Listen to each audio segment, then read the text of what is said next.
Hey, this brief tutorial will show you how to quickly do a drop-down list to ensure data entry is easier and more accurate inside of your worksheet.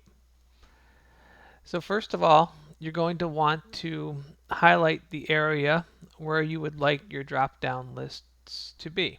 So in my case, I'm going to have it available in rows 5 through 13.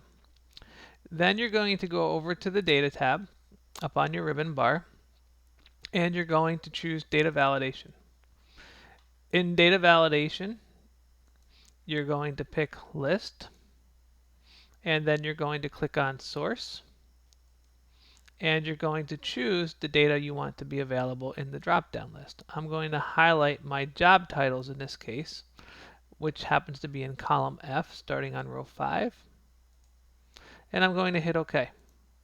Now if we take a look here in the highlighted cells, we can see each one has a little drop down arrow next to it, and in that drop down list will be our source of data that our users can choose from.